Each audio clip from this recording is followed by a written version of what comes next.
Hi, I'm Linda. And I'm Sarah. Are you ready? Oh yeah, I'm ready. Let's get relational. Hi, welcome back to another episode of Let's Get Relational. Woo woo. Today, we're talking about personal responsibility. Yep. So the first thing we're going to be talking about is how your words and your actions can and will have consequences. Now, we don't mean good or bad consequences necessarily, but we mean a more positive or negative. And by that, we mean either adding something to your relationship or taking something away from your relationship.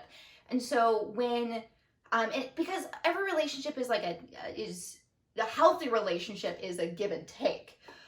Some relationships that aren't as stable or as healthy can be more of a super give or an extreme take.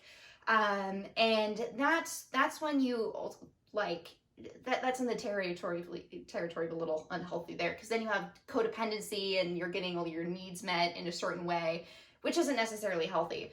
But for words and actions, it's important to know that when you say something or do something, that it can have a consequence and that someone else might have a reaction. The thing is, though, it's not your responsibility to control anyone else's reaction to whatever you do or whatever you say, but it's your duty as being part of the relationship to understand how what you said may have been taken or affected that person if it hurt them or caused them to become upset, because you can't control whether or not they're going to be hurt. Even in my relationship with my mom, and we have a great relationship, I can still say things that mildly upset her, and same to me, but we are able to see like, hey, it kind of upset me, and then the other person will be like, oh wow, that's not what I intended for that, what I did or what I said, but I apologize for how it came out that way. And we often do that within the moment as well, like oh, I didn't mean to say it that harshly, or oh, that was a little rude, a little prickly, sorry.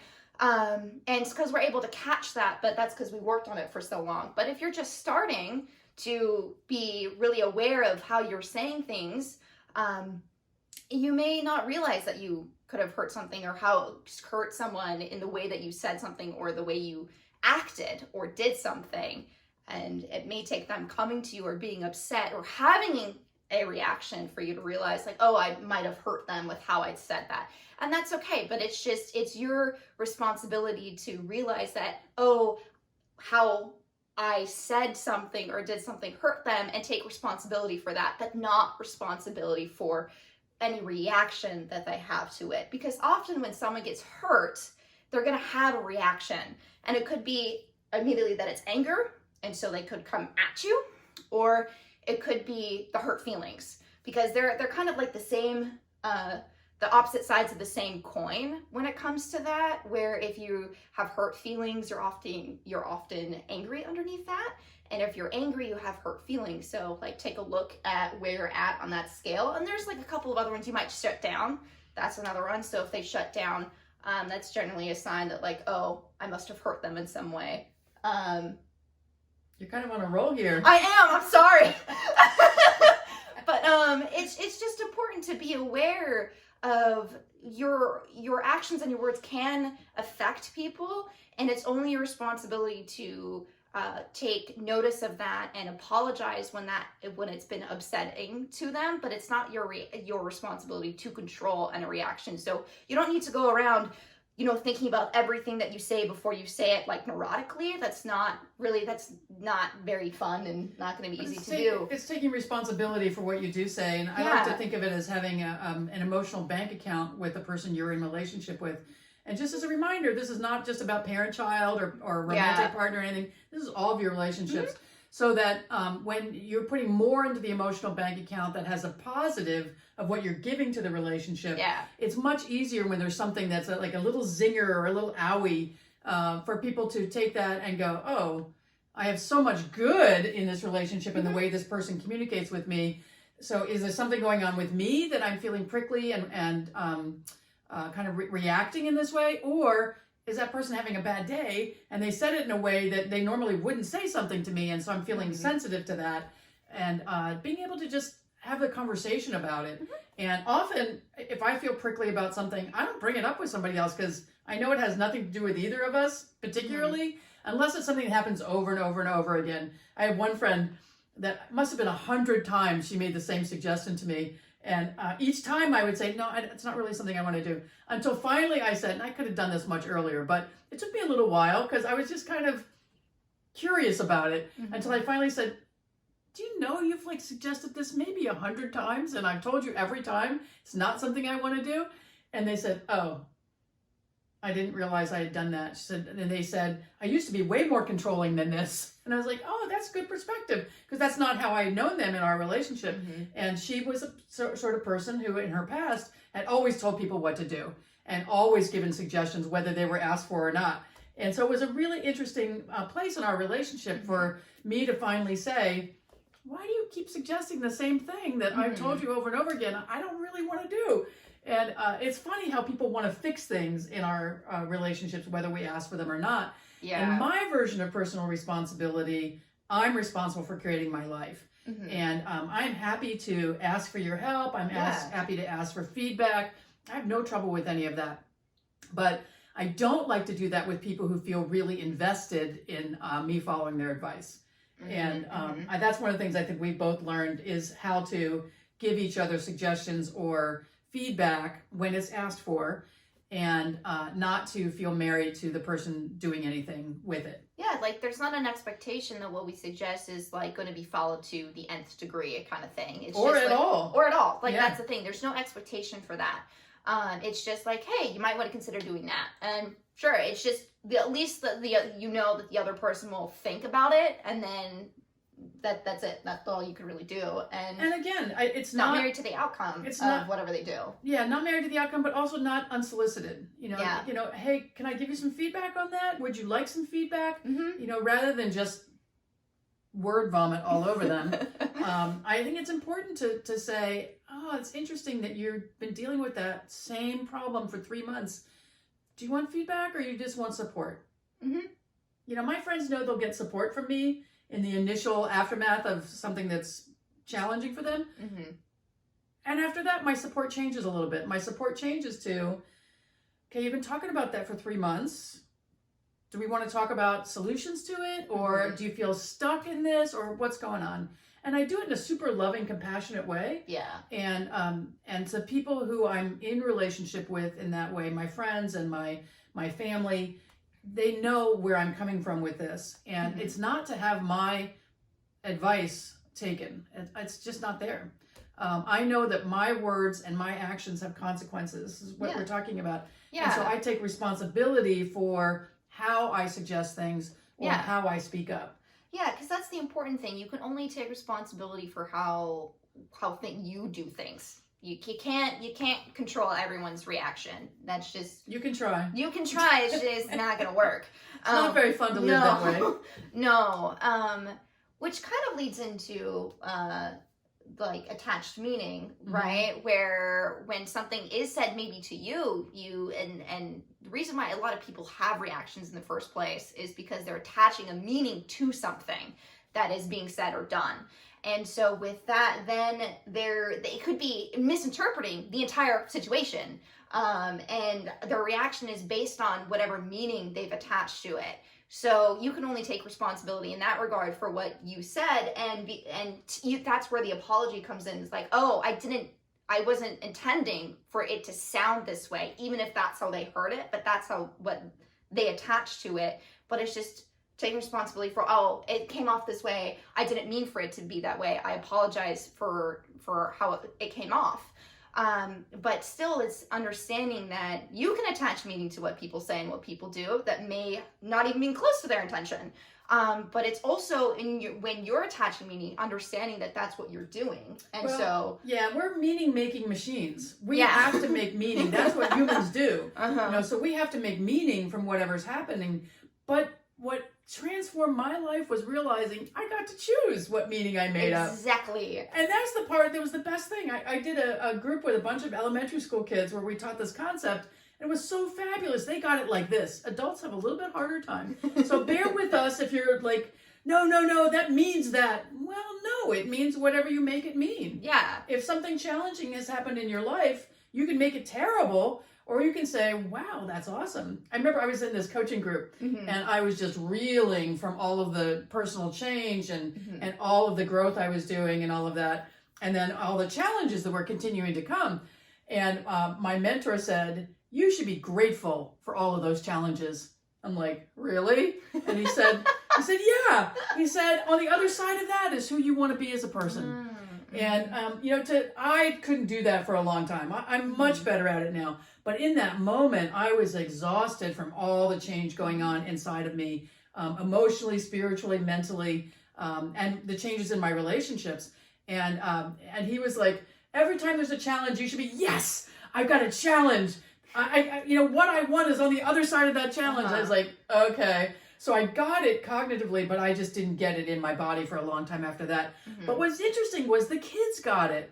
We sat in a circle and the little girl's dog had died the day before. And so we all made up meanings. So 10 kids came up with 10 different meanings of what that could mean that your dog died. Yeah. And it was fascinating. It could mean you're grateful for an end to their suffering. It could mean, this is just coming from the kids, yay, I get to get a new dog.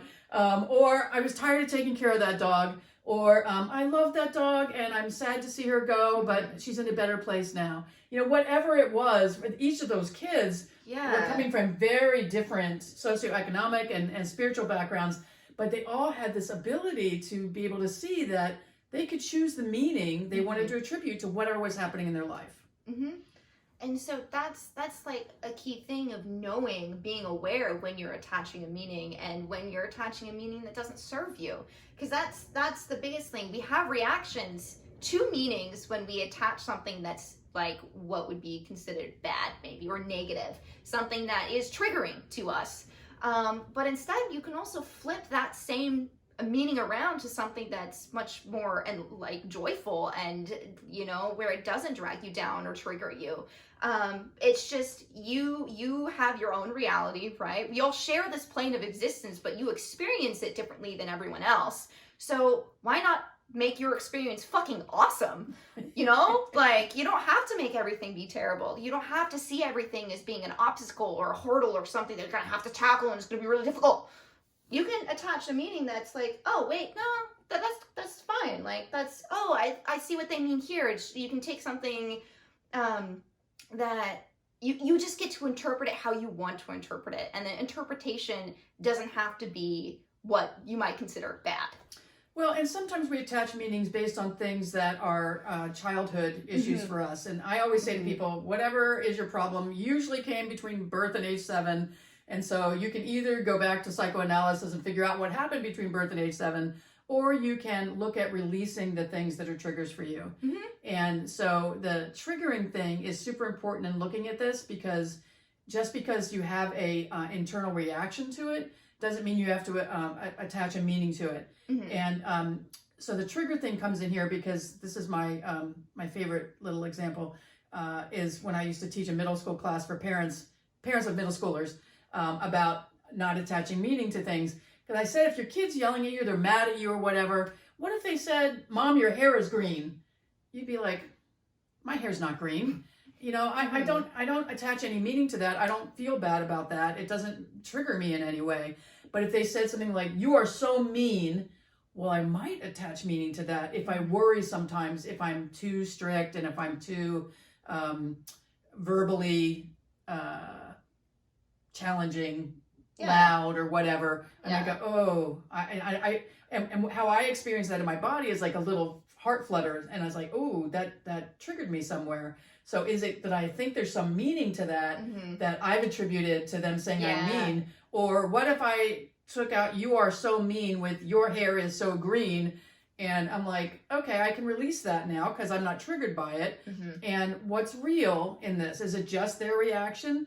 Am I being mean by my standards? By their standards, obviously I am being mean. Mm-hmm. But, in terms of like how I take personal responsibility for it, I take responsibility for saying what I mean to say. And when it's not interpreted the way I meant it, taking responsibility to fix it. Yes, that's the important thing here. Yeah. Is if something is misinterpreted, like it's how do you go about solving that?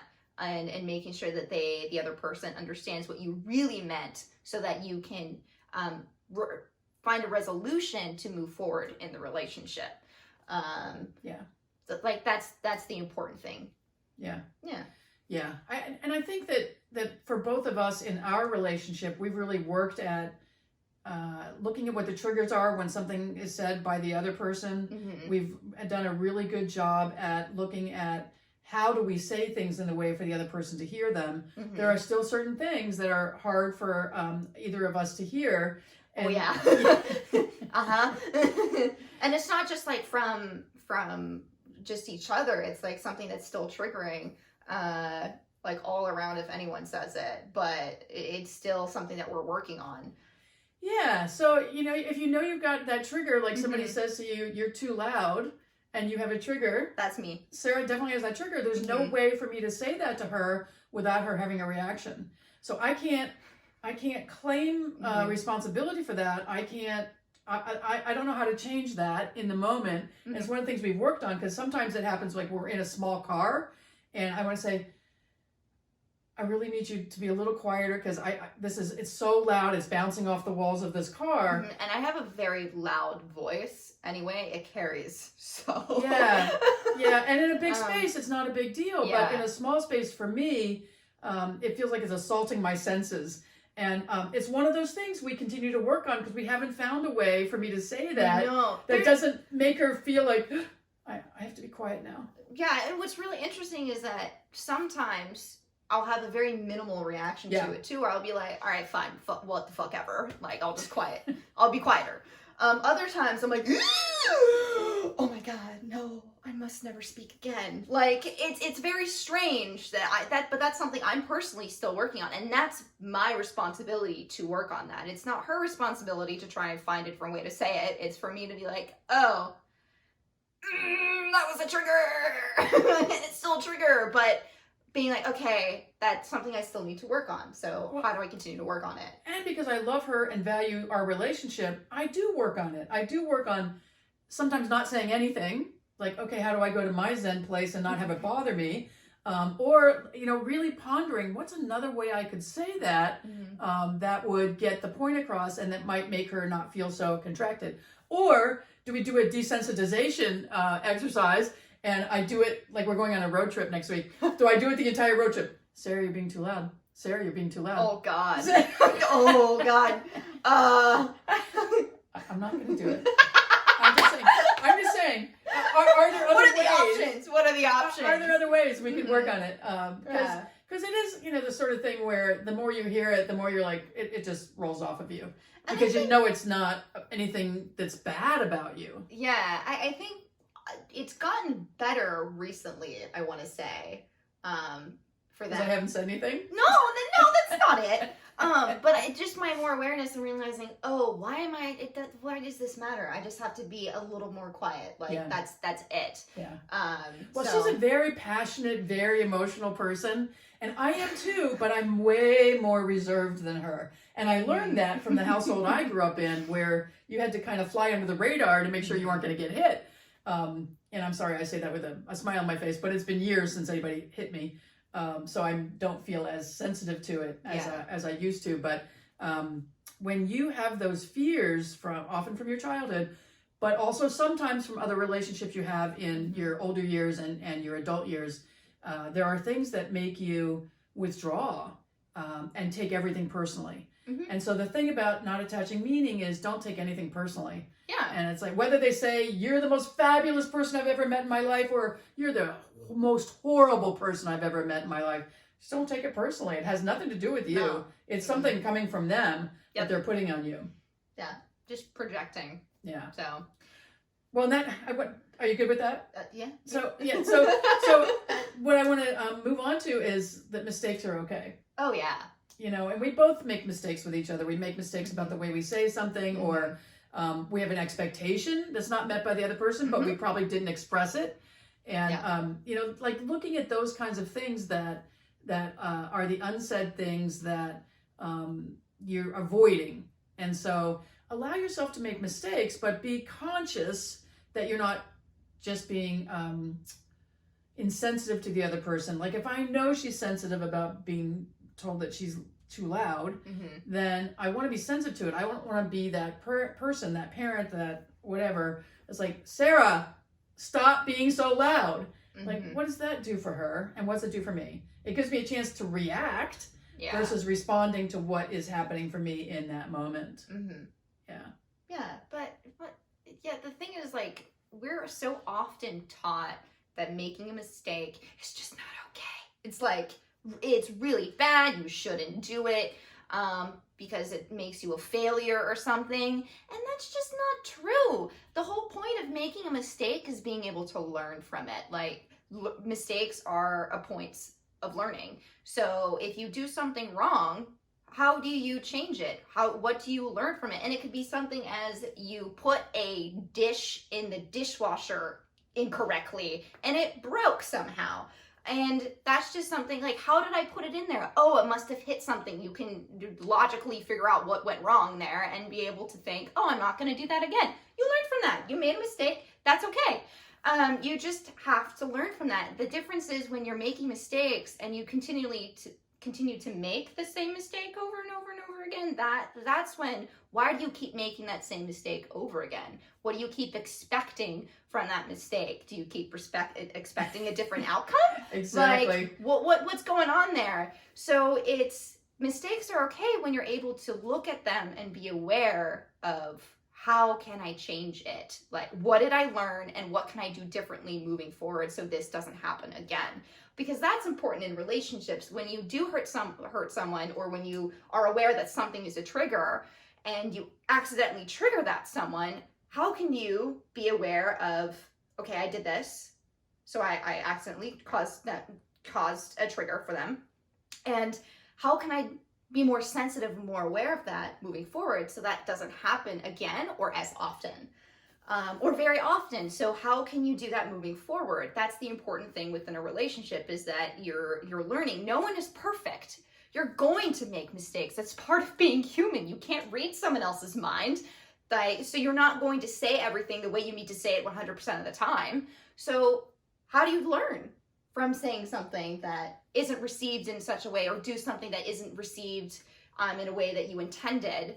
And just, it's about being able to move forward from that and be aware of how you need to change in that particular situation. Well, and I want to say actions speak louder than words. So it's one thing to make a mistake and say you're sorry. It's another thing to make a mistake, say you're sorry, and change your behavior.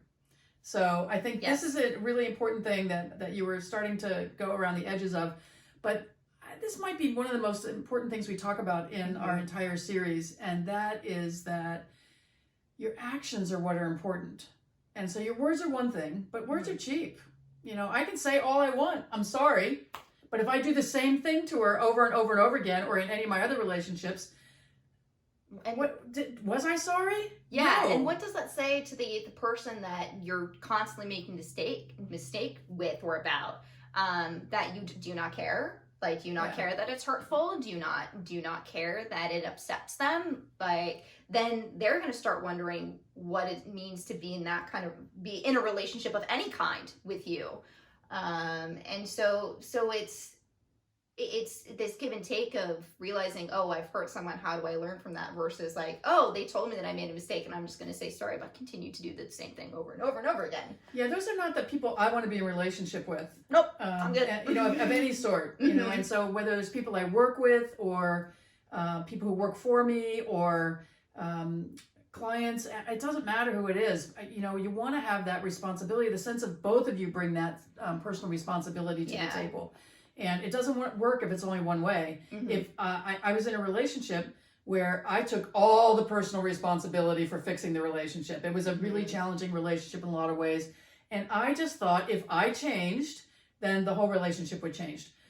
Well, some things changed when I changed, but it didn't change the relationship because the other person wasn't willing to take that same level of personal responsibility with what they brought to the table. And so it takes both of you bringing that sense of responsibility. And I have this conversation with my friends all the time of like, I want deeper intimacy in my friendships, and I know who does and I know who doesn't. So I don't try to get it from people who don't want it. And one of the things that we'll probably do an entire episode on is capacity. So not everybody has the capacity to do that. Not everybody has the capacity to bring that level of personal responsibility to your relationship.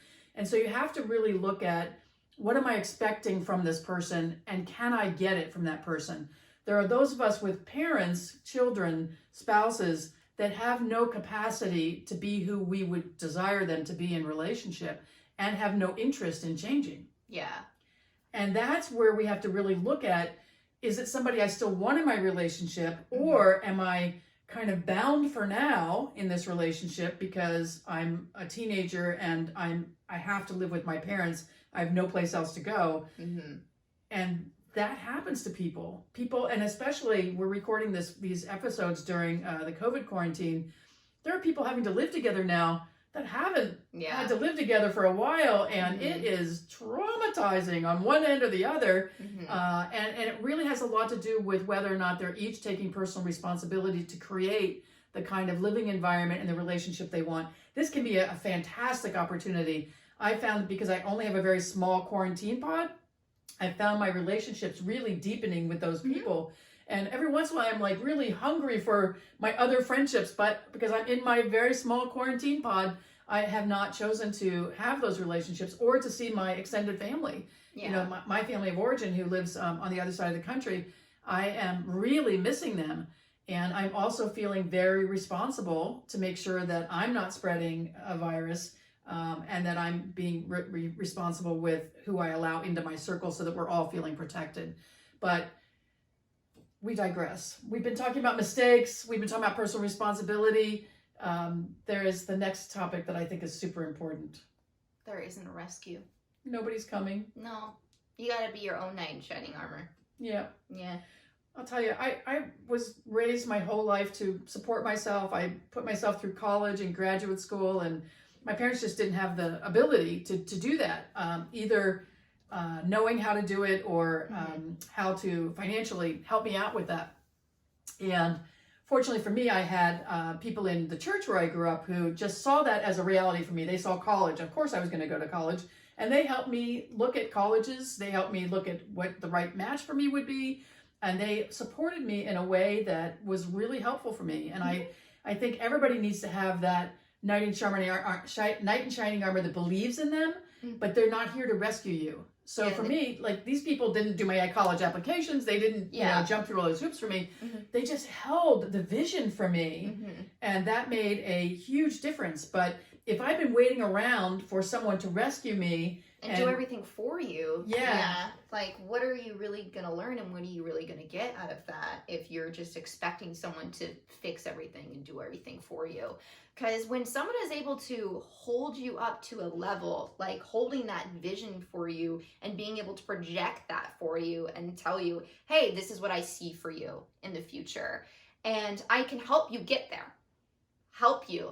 That means if you need help, you can contact them, you could talk to them. How do I do this? How do I go forward with this? How should I say this? And they can walk you through the steps, but they're not doing all of the things for you to get you to that future. And that's the important thing, because then if someone else is doing everything for you, what are you learning? What are you really experiencing if someone else is doing it? If someone else is coming in to rescue you, what do you learn? Do you learn how to stand up for yourself? Do you learn how to take care of yourself? Do you learn how to be powerful and say what you want and what you need? I would say no. I would say no if someone else is coming in and rescuing you from that situation. You're not working on gaining that power, working on standing up for yourself, working on saying what you need and what you want when someone else is doing it for you and trying to fix things. Yeah, and the other part of it I would say related to that is I have super high expectations for her, but I'm not attached to the outcomes. I'm not attached to my vision for her. So my vision for her is that she's happy, healthy, has wonderful relationships, and is able to support herself and sustain her life in a really beautiful way. I'm not attached to how that happens. And when she was in high school, I remember feeling some attachment because I was operating as a single parent at this point. And I felt some attachment to where she went to college, the fact that she would go right out of high school, that it would be a 4-year, really good college, all of that. I was attached to those outcomes. And I had to, with a lot of work on myself, let go of what I perceived as other people's judgment of me if she didn't make those choices, and let her make her own choices. And so for me, I showed her lots of different scenarios of what life could be. I took her to big campuses and talked about classes with hundreds of people in them. I took her to small campuses where it felt like you were in a really, really small bubble. And just helped her feel into what was going to be right for her. We matched that with some analytical things too. Yeah. But what we were really looking at together was what was going to feel the best for her to support her into this next level of her development. And so that's the piece I've had to, that I revisit all the time. And I think parents do in general, is not to have your attachments to what they're going to do and how they're going to do it. And who they might be in stone. In the world either. Yeah. So it's not about with raising someone to that vision or holding a vision for someone. It's also knowing that like they may not end up at the end of that. You just have to experience like, or the way you expect them to go about it may not happen. So it's just being aware like, oh, I want my mom to be happy too. I want my mom to be able to do what she wants and has the life that she wants. Same thing for my friends, but I'm not attached to them going about it in any way at all. And that's sometimes what we can get caught up in is even in our relationships, we have this vision of how a relationship is supposed to be with another person. And then it may not happen in all the ways that we want to, or may not be what we expected. And then we are a little disappointed because we were so attached and so wanted this outcome to be a certain way, and it just didn't happen. Yeah, I've looked at groups of friends in my life over the years, and I really wanted to make sure that she's not the only one responsible for me if anything ever happens. And so I really do look to the friends that I can create that kind of relationship with, that we're there for each other, that, you know, because my own biological family is 3,000 miles away, I want to be able to know that I've got people who have my back if something happens to me, and I definitely have theirs. And so, you know, really looking at creating lives where we are not attached to outcomes and being really honest about the capacity of the people in our lives. Maybe you've surrounded yourself with people who don't have the ability to be what you're looking for in terms of your relationships. And you don't have to let go of those relationships, but it's like knocking your head against the wall to feel like you're going to get something different from people who don't have the ability to give it to you. And it's like, I just don't have any interest in doing that anymore. It's such a waste of my energy. Yeah, so it's being aware when you have a certain expectation for a relationship with someone that you're just not able to get. So it's looking at reevaluating relationships so these are the expectations that I have for the relationships that I'm currently in. Am I getting those expectations? Is that's what's happening? Or am I never gonna get those expectations? And being aware to be like, oh, that's not just gonna work. That's just not gonna work in this relationship. How can I change my expectation? Or how can I let go of the expectations for that relationship so I'm still happy within that relationship, but not expecting what I'm not getting? That's the part that's so cool, is because you just get to enjoy what really is. Yeah. I was coaching a woman once who was really unhappy in her marriage, and but she was really attached to like everything, the family, all of that kind of thing. And this is a really good man. She loved him, but she just wasn't happy. And I said, well, what I want you to do between this session and next session is I want you to try on the jacket of divorcing him. Try on what that looks like and feels like to not be with him. Is it that you don't want to be with him, or you're having needs that aren't being met that could be met somewhere else? And she came back the next week to her coaching session and said, I'm not leaving him. He's wonderful. It's just, I need to get my needs met some other places. And so I realized that he's really great in these areas, and I love him for that. And I'm still kind of lonely in these areas, and he doesn't really want to fill that need for me. So how do I love what I have with him, even if he's not going to change, and get what else I want elsewhere? And so she was so much happier, so much lighter when she realized that she could still get what she wanted, maybe just not from the person she thought she wanted it from. Because often we try to make our spouses and our dating relationships even, we want them to be all things. And a lot of parents do that with their kids, and kids do that with their parents. I cannot be all things to this young woman. No, and I don't expect my mom to be everything to me either, like, No. for all of the things. Like, no, it's just, that's not what I want for my relationship with my mom. Like, I have friends, I have a partner, I can go to many different people for many things and many needs that I have at once. Yeah. So that's the healthy thing, when you have, when you're able to have connections with other kinds of people where you can get different needs and wants met. So it's not putting all of your eggs in one basket or expecting everything from just one person. Well, and to be able to ask clarifying questions. So when she was a teenager and I was doing the solo parenting thing, and I remember cooking dinner one night, and she's a writer. She's a very talented fiction writer. And she was going on and on. Would you like silver hair with green eyes better? Or do you like gold hair with blue eyes? And I'm like, Sarah, do you really need me to listen and respond to these things? Or are you just looking for a sounding board that I can keep cooking and you just can talk out loud? She says, oh, I don't need you to respond. I just need to talk out loud. And all she needed to do was just be like, okay. Oh, interesting. Yeah. Like, that's literally, I told her that. And sometimes I'll even say that, like, I'll say that to my friends sometimes too. Just like, you don't need to respond. I just need to talk out loud in this moment. And it's nice that you're here, because then you get some sort of response, but you don't really have to be listening. Well, and some of us are designed that way. Like I one of the things we've studied a little bit is human design. And in my human design, I'm a projector. And part of what that means is I need to be able to talk things out. I don't necessarily want your advice, and I will ask you for it if I want it. But I need to say it out loud. And those times when I don't have somebody handy, I'll write it out as if I were talking about it. Like, you read my journals, it looks like I'm having a conversation with myself. And it has made such a difference to just own that that's just how I am. And it's beautiful, like, to accept that. I used to think there was something wrong with me. And it's like, oh, no, that's just part of who you are. Yeah. And it's not a big deal. Like, it's okay to talk it out.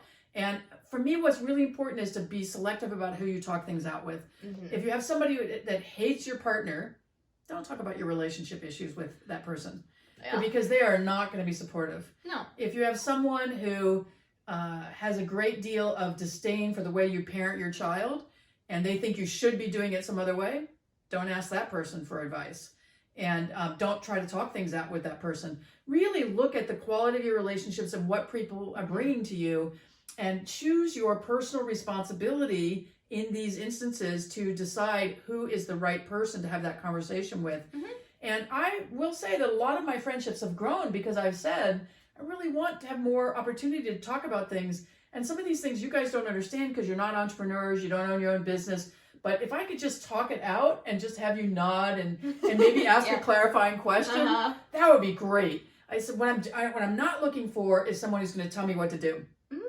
And if there are any dads out there watching this, or any husbands, I know that for a lot of you, there is this need to fix things. And I used to be a fixer too. And so it's really important to clarify, are you looking just to have a sounding board, or do you want some feedback to help you solve the problem?